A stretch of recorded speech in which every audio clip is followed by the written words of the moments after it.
Hello, ladies. How are you today? Pardon my late recording. I had to go to the doctor a second time. My elbow, silly me, might be more serious than I was thinking, so I have to go back on Monday. But for now, it's pretty getting more serious, more official. So today I'm actually going to invite a guest speaker, and I told y'all a little present that I had for you.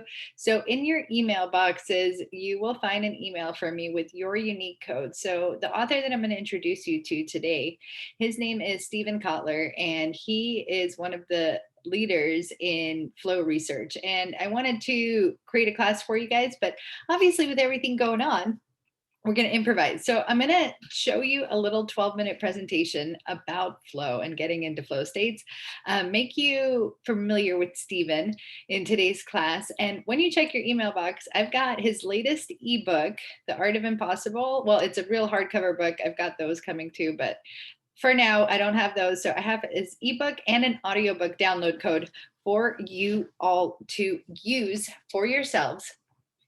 So the Art of Impossible is going to talk about peak performance, how to get into flow, grit, resiliency, how to find your passion, even if you don't know where to start. It's really, really awesome. I highly recommend reading it or listening to it. And yeah, it's my little gift to y'all for this challenge. I think it'll help you no matter where you are in your life right now, in your goals, in your outlook, in hey, what is my passion? What am I doing to, I know exactly what I'm doing. And now I want to work on grit and resiliency to get through the logistics days to really grind on my passion, right? Whatever stage you're on, this book is going to be absolutely awesome for you. And as you'll see, as Stephen opens up the speech, well, he'll talk a little bit about injuries. And so I figured it might be really, really practical to introduce his work this way as well today. That being said, I said that we're going to do this week with an approach of radical self love. And every time we're talking about flow and flow triggers, I want you to just juxtapose this idea of what does it feel like to be in flow when you absolutely are loving on yourself, no matter what you're doing, whether it's work related or relationship related or a hobby or a side project. When you get into a self love state where you just feel connected to yourself, to life, to other beings, and you kind of experience that radical self love, what kind of flow states do you jump into there? All right. No further ado, I'll leave that question there. Let me go ahead and share my screen with you guys. And we'll get Stephen up on stage.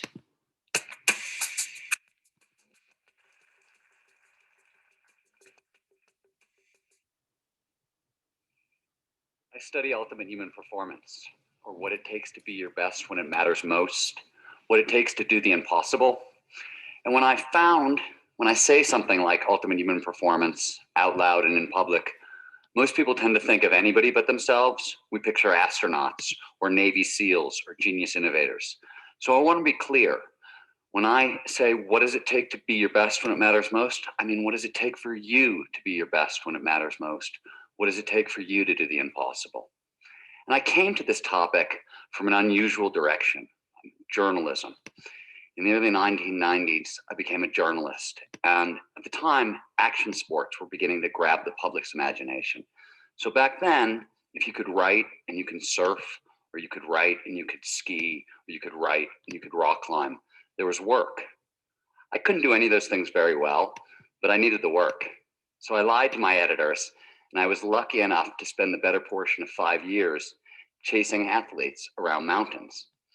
And I'll tell you, if you're not a professional athlete and you spend a lot of time chasing athletes around mountains and across oceans, you break bones. I broke a lot of bones. This meant I had a lot of time off. I had a lot of downtime. I'd be hanging out, snap this or that, and I'd have to take 4 or 5 months off. And when I came back, the progress I saw amazed me, absolutely astounded me. It was leaps and bounds kind of progress. Stuff that had been absolutely, completely impossible 4 or 5 months ago was not only being done, it was being iterated upon.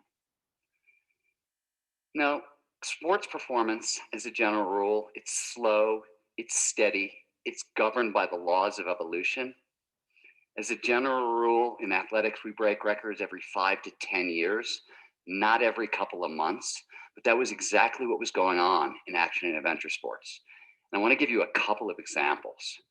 In 1990, in snowboarding, the biggest gap jump anybody had ever cleared was 40 feet. 40 feet is big. It's 2 buses stacked end to end. Today, as you can see, we're clearing gap jumps that are over 250 feet tall. That's a skyscraper. This is my favorite example. This is my friend Alex Honnold. Alex is free soloing half dome in Yosemite. Free soloing means he's climbing without ropes and without protection. So he falls, he dies. Now, most people, when they climb half dome, it's an enormous climb. It usually takes a day and a half, 2 days. They bring portaledges so they can sleep on the side of the wall. Alex didn't need a portaledge because in 2002 or 2012, he free soloed half dome in 1 hour and 22 minutes. That's the rough equivalent of running a 4-minute mile in about 38 seconds. And Alex is only one example. Between 1990 and today, action and adventure sport athletes have achieved more impossible feats than pretty much any group in history. And this raises a pretty basic question. What the heck is going on? And the answer is a state of consciousness known as flow, that these athletes have learned to harness probably better than almost any group in history. You may know flow by other names. You may talk about it as runner's high, being unconscious, being in the zone. Flow is a technical term, and it's defined as an optimal state of consciousness, when we feel our best and we perform our best. More specifically, it refers to those moments of rapt attention and total absorption, where you get so focused on the task at hand that everything else disappears. Action and awareness start to merge. Your sense of self vanishes. Time passes strangely. Sometimes it'll slow down. You'll get a freeze frame effect. More frequently, it speeds up and 5 hours pass by in like 5 minutes. And throughout, all aspects of performance, both mental and physical, go through the roof. But 15 years ago, our brain imaging technology got good enough that for the very first time, we could peer under the hood and figuring out where this ultimate performance was coming from. And what we discovered turned a lot of our old ideas about high performance on its head. The old idea was that at any normal time, we're only using a small sliver of our brain. So ultimate performance must be the full brain on overdrive. Turns out we actually had it exactly backwards. In flow, we're not using more of the brain, we're using a lot less. Instead of the brain becoming hyperactive, it's becoming hypoactive, H-Y-P-O. It's the opposite of hyper. It means to slow down or deactivate.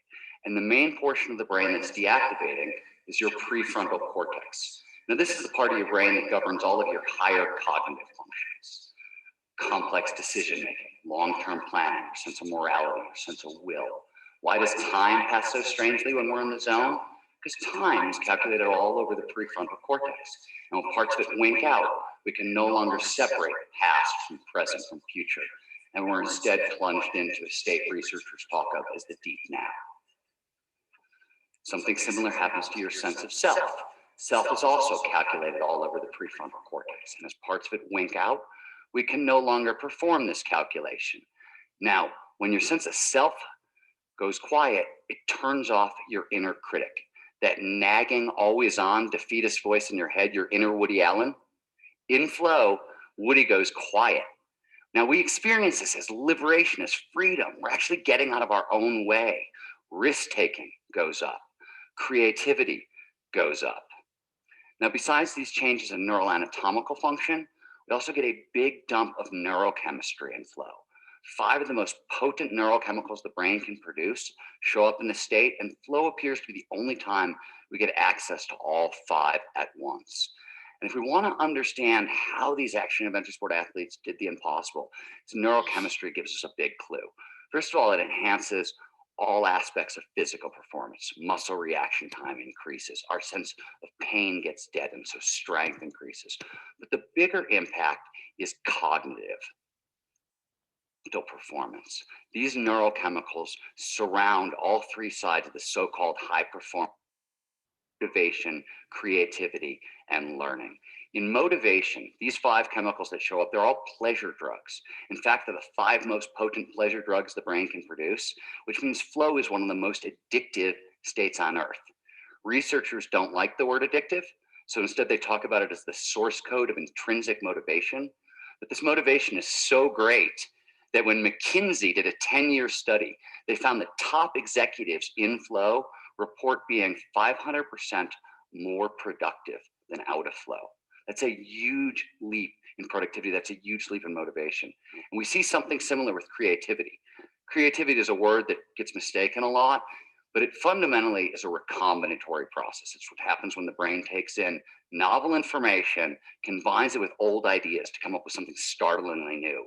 And the neurochemicals that show up in flow surround this process. When you're in the state, you take in more information per second, you pay more attention to that information, you find greater links between that information and closely related ideas, what's called pattern recognition, and you find greater links between that information and far-flung ideas, what's called lateral thinking. In fact, creativity is so surrounded that most researchers have found that creativity spikes 400% in flow. Something similar happens to learning. Quick shorthand for how learning works in the brain is the more neurochemicals that show up during an experience, the better chance that experience has of moving from short-term holding into long-term storage. Flow is this huge neurochemical dump, which is why in experiments run by the US military on soldiers, they found that soldiers in flow learn 240 to 500% faster than normal. So we've all heard about Malcolm Gladwell's fabled 10,000 hours to mastery. What the research suggests is that flow can cut that in half. More interestingly, and I'm biased here because this is a lot of the work that my organization, the Flow Genome Project, has been involved in. We've been able to combine this kind of new neuroscience with these high performing groups like the action and adventure sport athletes. And we've been able to work backwards to what is causing them to get so much access to flow and figure out how to apply this in all of our lives. What we've discovered is two things that are important. The first is that flow is ubiquitous, shows up in anyone, anywhere, provided certain initial conditions are met. Second of all, what are those conditions? Turns out flow states have triggers. These are preconditions that lead to more flow. There are 20 of them in total. The first thing to know is that flow follows focus. It can only show up when all our attention is focused in the right here, right now. That's what these triggers do. They drive attention into the present moment. Another way of thinking about this is these are 20 of the things that evolution shaped our brain to pay the most attention to. And what we see in action and adventure sport athletes is they built their lives around these triggers. They're extremely passionate about what they do. And that matters here because we pay more attention to those things that we believe in. They take very, very big risks, and risks is another great focusing mechanism. It drives attention into the now. And they take those risks in novel, unpredictable, complex environments that produce a lot of fast feedback and a lot of sensory input. All these things grab hold of attention and drive it into the now and allow them to produce tremendous amounts of flow. But it turns out it's not actually just action and adventure sport athletes who do this. Pretty much every high-performing individual and organization you can think of, we've looked at, and we've found they all do the same thing. So Navy SEALs, some of the top educational institutions in America, best startups in Silicon Valley, Fortune 500 companies, the people running Fortune 500 companies, they have built their organizations around these triggers to maximize flow. The most interesting part is that it's actually really easy. Last year, we did a 6-week training at Google. We trained people up in only 4 of these triggers over a 6-week period. What we found on the back end was a 35 to 80% increase in flow. It's that easy. And I think this information puts a wonderful yet sort of terrible burden on all of us. What grand challenges are you aching to solve? What in your life currently seems impossible? What would you go after if you could be 500% more productive? You could be 400% more creative. You could cut your learning times in half. This is what flow makes possible. This is what's available to you today. But what you do with this information, that's up to you.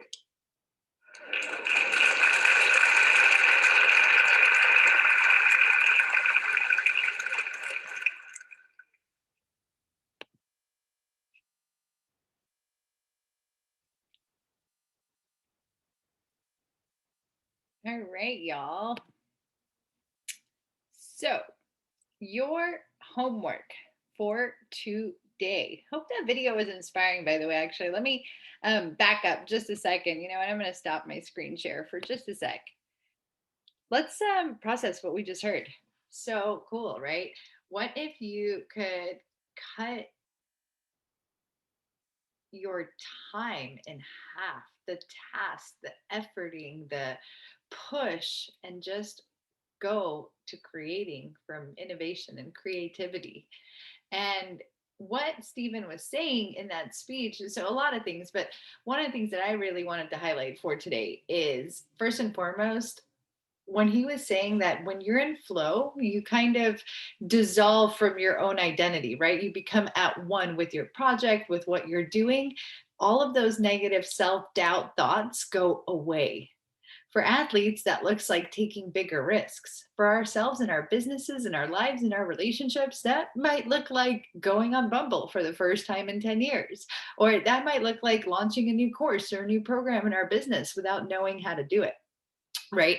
So taking those leaps actually puts you into focus. Well, now that I'm doing it, how do I laser in? And if you can overcome that negative self-talk, which is the first step always, and get into radical self-love, how many more things could be accessible to you?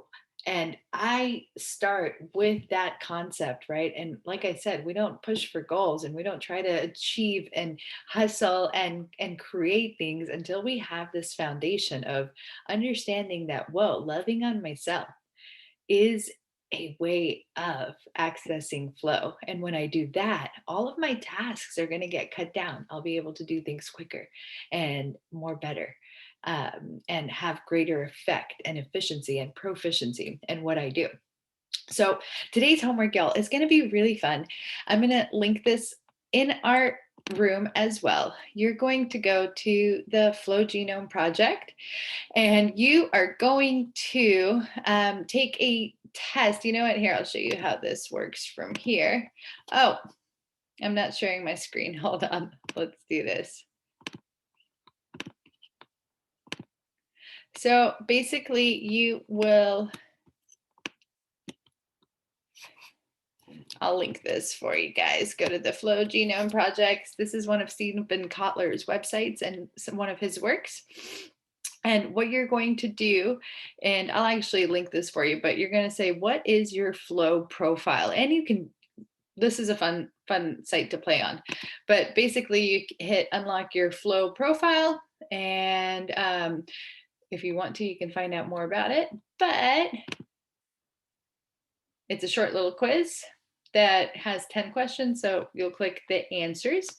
And when you see your flow profile, it'll tell you what you are. You'll put in your email, and it's basically going to send you a 10-page report about all the flow profiles. And depending on whether you're a crowd pleaser, a flow goer, a hard charger, or a deep thinker, you'll find out, you'll have more clarity on how you can access these flow states better. Now, what this whole thing will explain is that we all have bits and pieces of each one. No one's just one-sided. However, we usually gravitate towards one. So I took this a few years ago, actually, and I turned out to be a flow goer.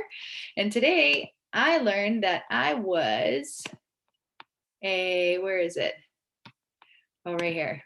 I'm a deep thinker for my flow profile. So they'll send you this little 10-page report, and it will give you information on all of them, and then especially what it means for you to be a deep thinker and what you can do. So further learnings and things like that, but we'll really engage. And like I said, I have some extra training materials from Stephen Kotler for you guys coming your way. So don't feel like you have to grab anything else from them unless you're super inspired. This is a great website. And yeah, it's a pretty fun homework. So try to make today nice and light and easy. I'm going to upload all this stuff for you and then go recoup in a bath because showers are off limit for a little bit, huh? All right. I love you guys. I will see you on Thursday.